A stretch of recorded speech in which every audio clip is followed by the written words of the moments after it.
Баршаларыңызға сәлем достар. Бүгін булочканың рецептімен бөліскім келіп тұр. Ол үшін бізге ең алдымен жылы сүтімізді құйып аламыз. Үстінен құмшекерімізді салып, кішкене құмшекеріміз ерігенше венчиктің көмегімен жақсылап араластырып аламыз. Осылай араластырып болғаннан соң үстінен сармайымызды саламыз. Сармайды ертпей салсаңыздар да болады. Үстінен бір жұмыртқа тастап, дәміне қарай тұз саламыз. Және де разрыхтел салып жібереміз. Осыны салып болғаннан кейін аштығымызды саламыз. Кішкене араластырып, үстіне еленген ұнымызды саламыз. Венчиктің көмегімен кішкене араластырып, ары қарай өзіміздің қолымызбен жақсылап илеп аламыз. Осылай илеп болғаннан кейін үстіне кішкене сұйық майды құйып илейміз. Сол кезде біздің булочкаларымыз жұп-жұмсақ, өте керемет болып шығатын болады. Осылай илеп болғаннан кейін жылы жерге бетін жауып, орап қоямыз. Яғни бізде 40-45 минуттай тұрып ашу керек. Осылай қамырымыз өте керемет болып көтерілді. Енді осыны булочка жасауға кірісетін боламыз. Орташа етіп бөліктерге бөліп аламыз.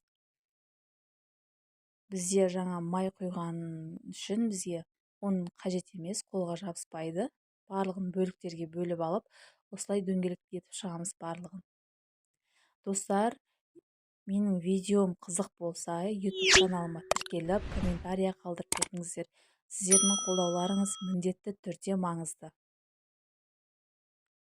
Осылай барлығын жақсылап дөңгелектеп аламыз, және де бетін 15 минутқа жауып қоямыз. Дайын болған қамырымызды оқтаудың көмегімен дөңгелек етіп жаямыз. Айта кетейін, булочканың арасына шекер болмаса сармай, варенка салсаңыздар да болады, өз қалауларыңыз. Осылай жайып болғаннан кейін мен арасына сармай салдым. Осылай кішкене сармайымызды жағып,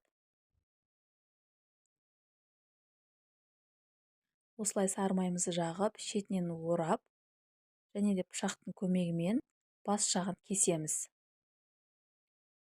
Бізде шыққан булочкамыз жүрек тәрізді болды. Тағы да сіздерге біреуін көрсетейін, түсінікті болу үшін. Қамырымызды осылай ұзын етіп жаямыз. Сіздер де өз қалауларыңыз бойынша әртүрлі етіп жасасаңыздар болады. Сармайымызды жағамыз. Ендігі кезекте ораймыз. Жақсылап орап, пышақтың көмегімен кесеміз. Барлығын осылай жасап аламыз, және де жасап болғаннан кейін бетіне жұмыртқа жағамыз.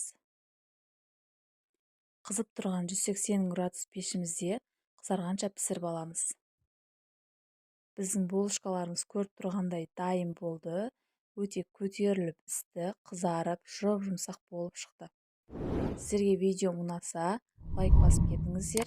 Міндетті түрде жасауға кеңес беремін. Бір жасағаннан өте керемет шығады. Назарларыңызға рахмет.